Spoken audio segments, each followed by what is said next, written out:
Palestine was a left-wing cause. It was a part of it was solidly in the left trajectory.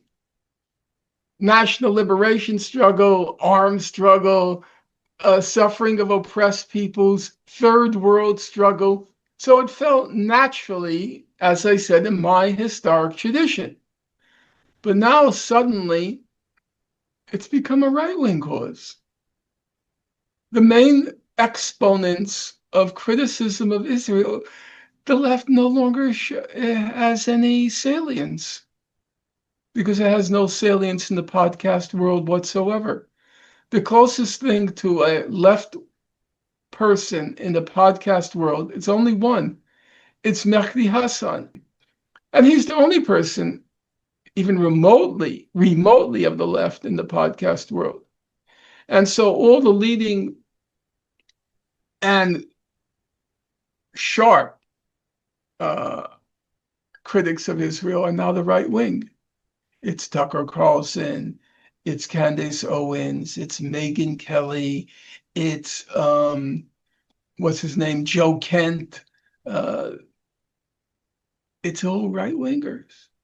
And so you have to ask the question, if national liberation, human suffering, oppressed peoples, right to self-determination of people, if that's not their animating impulse, because those are left-wing slogans and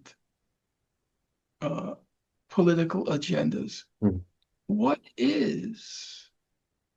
Why do they suddenly become obsessed? You listen to Tucker Carlson now, there's barely a conversation which is not about Israel. Why did they suddenly become obsessed with that?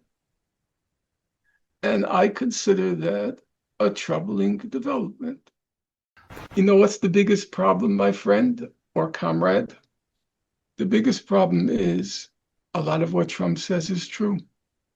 That's the problem. American Jews carried on, especially as a minority. Now, I'm not saying as a minority you're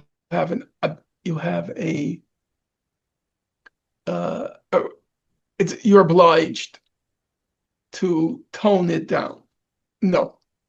But you have to recognize Jews, they're 2% of the American people, less than 2%. That puts you in a precarious position. The Jewish leadership carried on a completely irresponsible, completely brazen, flagrant way.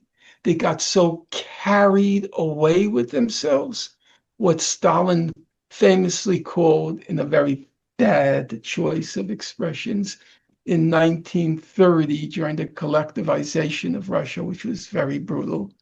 He was trying to explain why millions of people were dying. And he made a speech, it was called Dizzy with Success, namely the comrades on the ground got carried away.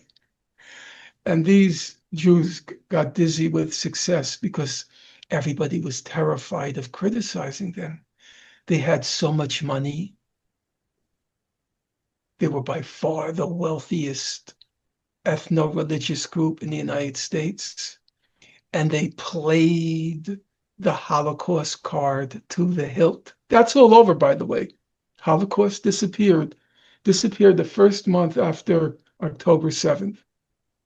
When October 7th happened, the party line of the Zionist apparatchiks was, this is the biggest killing of Jews since the Nazi Holocaust. You have to drag in the Holocaust for anything and everything.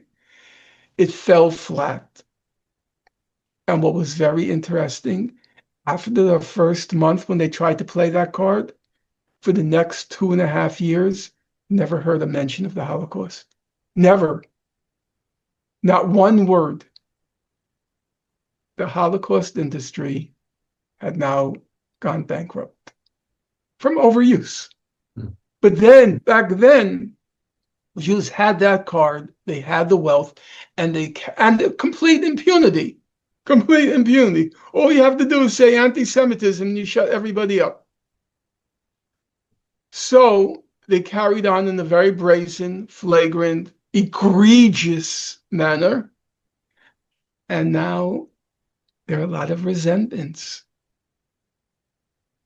And a lot of what Tucker Carlson says is true. He'll have Christians on about how Christians are being persecuted by Israel, which is true, which is true. And I have to say, a good 60% of what Tucker Carlson says is true.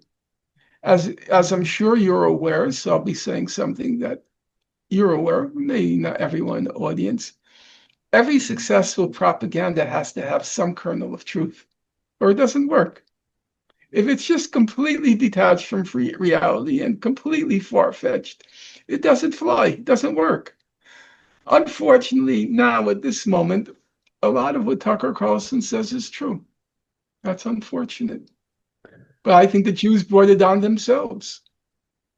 They did. And that's the problem. You see, the problem with using the phrase, you say there's anti-Semitism now there are incidents of anti-Semitism in the UK. The problem is a core aspect of any and every definition of anti-Semitism, a core of any and every definition has always been it's irrational. But what if there are rational elements to the resentment of Jews?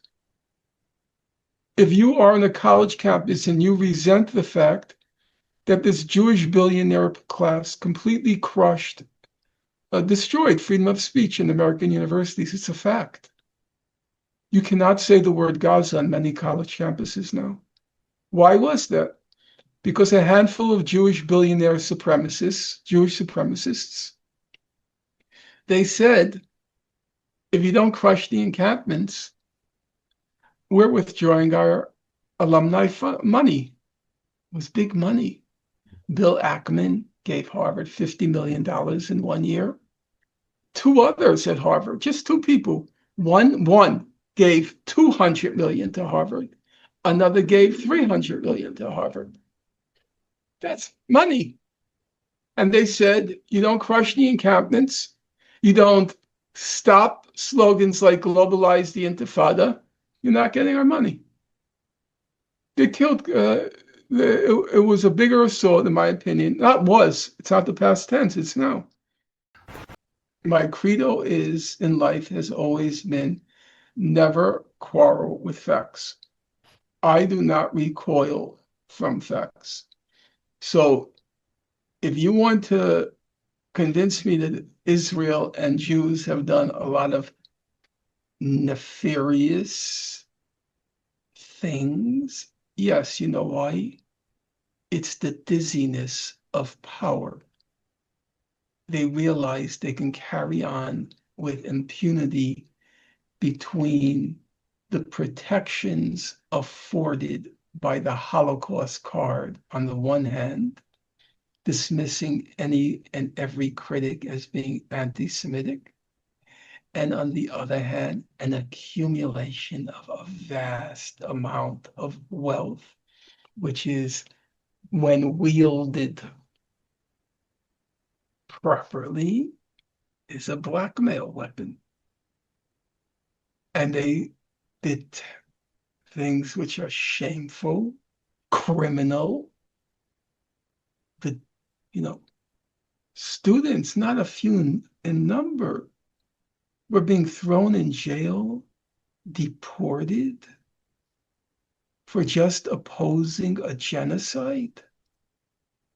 And this Jewish supremacist billionaire class stayed silent. That, in my view, is criminal.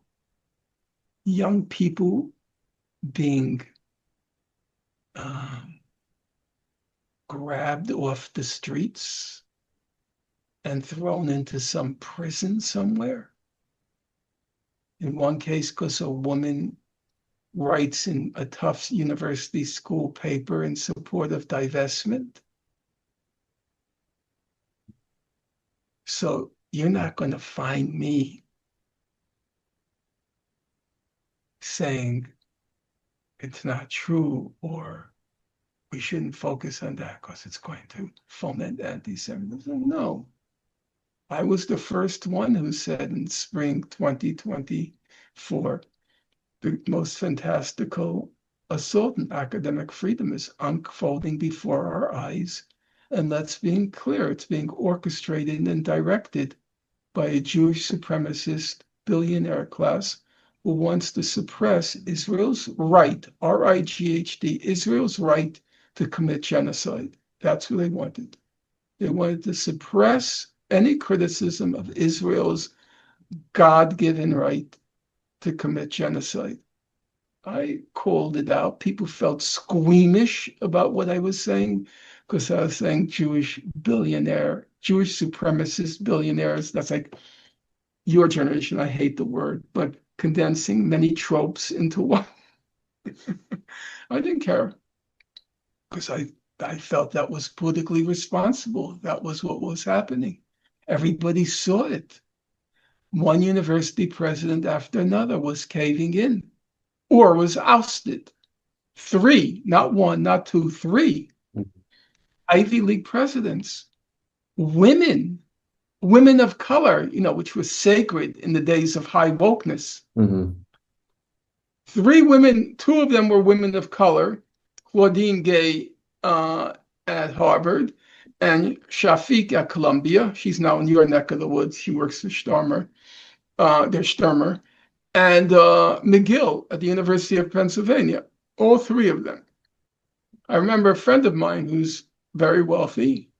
He met the University of Pennsylvania president informally. He knew her, and they were talking. And he said uh, he expressed his sympathies when she was fired for her job by the Jewish billionaire supremacist class. And she said, and she expressed her sympathies, and what she responded to him, two words: money talks.